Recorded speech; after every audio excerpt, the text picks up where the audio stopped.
এয়া হল মাশৰুম বীজ আৰু মাশৰুম বীজ আপোনালোকৰ চিলিণ্ডাৰত যি চিলিণ্ডাৰ বনাব সেই চিলিণ্ডাৰৰ চাৰিওপিনে মাশৰুমৰ বীজ এনেধৰণে ছটিয়াই তাত পুনৰবাৰ আকৌ যেনেকৈ খেৰ ভৰাইছিল তেনেকৈ খেৰ ভৰাব লাগিব।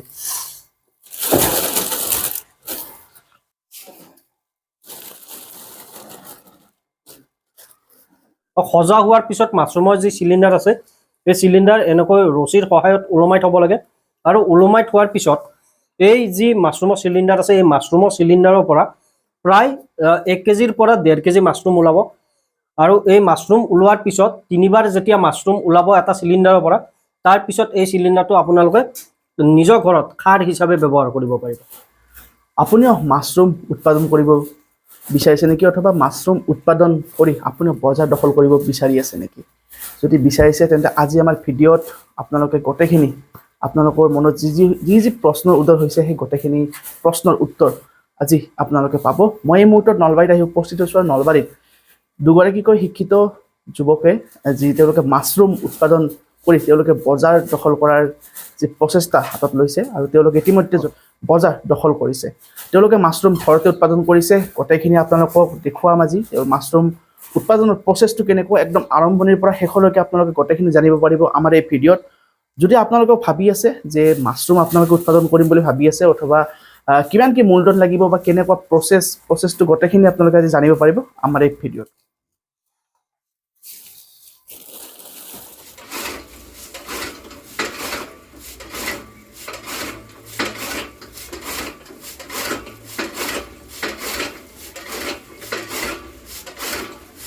হয়, মাশৰুম প্ৰস্তুত কৰিব লগা হ'লে প্ৰথম যিটো কাম সেইটো হৈছে আপোনাৰ যি খেৰ আছে সেই খেৰ মেচিনৰ সহায়ত হওক বা আপুনি আপোনাৰ কাঁচিৰ সহায়ত হওক আপুনি খেৰটো পোনপ্ৰথমতে কাটি ল'ব লাগিব।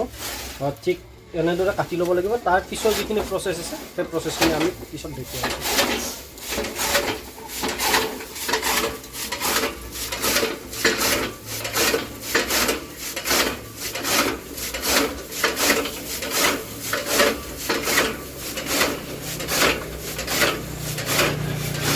প্ৰথমতে খেৰখিনি কাটি লোৱাৰ পিছত যিখিনি পৰ্যায় সেইখিনি হৈছে খেৰটো এনেকুৱা সৰু সৰু পিছত কাটি ল'লেই হ'ল।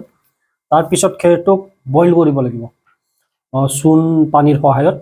তাৰপিছত সেই যি পানী আছে সেই পানীৰ পৰা খেৰখিনি তৰাব লাগিব যাতে খেৰখিনিত কোনো ধৰণৰ পানী নাথাকে। তেনেকুৱা পৰ্যায়ৰ পিছত এই খেৰখিনিত পুনৰ চূণ মিহলাই এই পেকেটৰ সহায়ত তাক চিলিণ্ডাৰ বনোৱা হয়। মই চিলিণ্ডাৰ এটা আপোনালোকৰ সন্মুখত মই বনাই দেখাইছোঁ।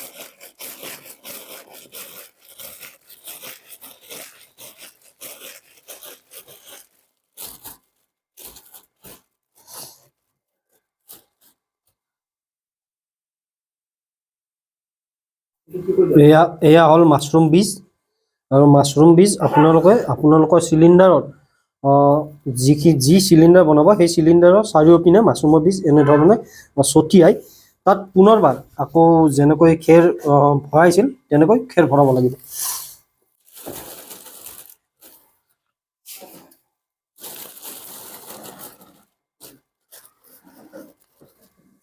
হয়, পূৰ্বতে আপোনালোকক আমি দেখুৱালোঁ যে মাশৰুমৰ চিলিণ্ডাৰ কেনেকৈ সজা হয়। সজা হোৱাৰ পিছত মাশৰুমৰ যি চিলিণ্ডাৰ আছে এই চিলিণ্ডাৰ এনেকৈ ৰছীৰ সহায়ত ওলমাই থ'ব লাগে আৰু ওলমাই থোৱাৰ পিছত এই যি মাশৰুমৰ চিলিণ্ডাৰ আছে এই মাশৰুমৰ চিলিণ্ডাৰৰ পৰা প্ৰায় 1 কেজিৰ পৰা 1.5 কেজি মাশৰুম ওলাব আৰু এই মাশৰুম ওলোৱাৰ পিছত তিনিবাৰ যেতিয়া মাশৰুম ওলাব এটা চিলিণ্ডাৰৰ পৰা তাৰ পিছত এই চিলিণ্ডাৰটো আপোনালোকে নিজৰ ঘৰত খাৰ হিচাপে ব্যৱহাৰ কৰিব পাৰিব। আমাৰ এই মাশৰুমৰ যি ব্যৱসায় এই ব্যৱসায় প্ৰায় আমাৰ 2 বছৰ অতিক্ৰম কৰিলে।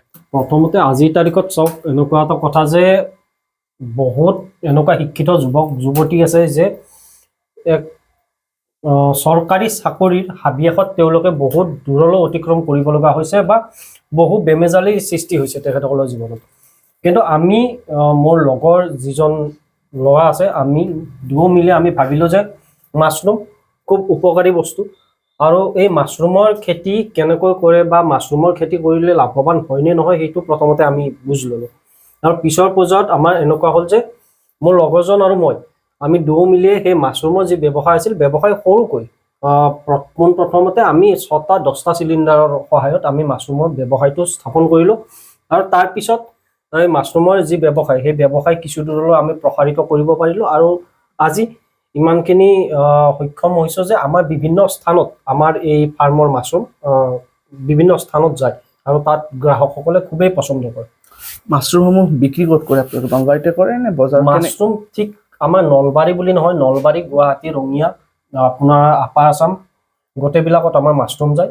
মাছৰুমটো আপোনাৰ ধৰক যিহেতু 15-20 দিনৰ সময় এটা লাগে, সেই সময়সীমালৈ আমি মাছৰুমৰ যোগানটো কৰোঁ। আমি ভিডিঅ' বনাওঁ, প্ৰতিটো ভিডিঅ'ৰ জৰিয়তে মানে এটা উদ্দেশ্য যাতে কোনোবাই যাতে কিবা ব্যৱসায় আৰম্ভ কৰিম বুলি যদি ভাবিছে তেওঁলোকৰ যাতে সুবিধা হয়, গোটেইখিনি কথা জানিব পাৰে।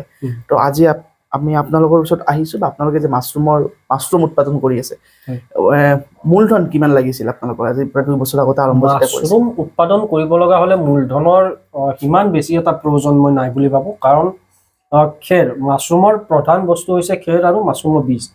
খেৰ আজিৰ তাৰিখত বহুখিনি খেৰ আপুনি খুব কম সময়ত বা কম দামতে আপুনি পাবলৈ সক্ষম হয় আৰু ঠিক তেনেদৰে মাছৰুমৰ বীজৰো বেছি দাম নহয়, খুব কমেই দাম, কিন্তু চোৱা চিতা অলপ মাছৰুমত থাকে, মাছৰুমত অলপ কষ্ট থাকে। প্ৰথম আমি যেতিয়া ব্যৱসায় আৰম্ভ কৰিছিলোঁ তেতিয়া আমাৰ প্ৰায় 20,000 মান টকাৰে আমি ব্যৱসায় এটা আৰম্ভ কৰিছিলোঁ। মাছৰুমৰ বীজটো ক'ৰ পৰা কিনিব পাৰি? মাছৰুমৰ বীজ আপোনাৰ গুৱাহাটীৰ পৰাও আহে, আমাৰ নলবাৰীত দি যায় বহুতে, আৰু আপাৰ আছামৰ ছাইডৰ পৰাও আহে। মাছৰুমৰ বিভিন্ন স্থান আছে মাছৰুমৰ বীজ, আৰু মাছৰুমৰ বিভিন্ন স্থানৰ পৰা যি বীজ আহে তাৰ যি কোৱালিটি সেই কোৱালিটিও বেলেগ বেলেগ হয়। ঠিক ব্যৱসায়টো কৰিব লগা হ'লে প্ৰথমতে আপোনাৰ মনোবল লাগিব, আপোনাৰ মনোবল দৃঢ় হ'ব লাগিব যে মই এই ব্যৱসায় কৰিম, এই ব্যৱসায়ৰ জৰিয়তে মই মোৰ নিজৰ এক সুনাম কঢ়িয়াব পাৰিম। আৰু ঠিক তেনেদৰে আপুনি এটা বস্তু চাব লাগিব যে ব্যৱসায়ে সমাজৰ যাতে কোনো ধৰণৰ অনিষ্ট নকৰে।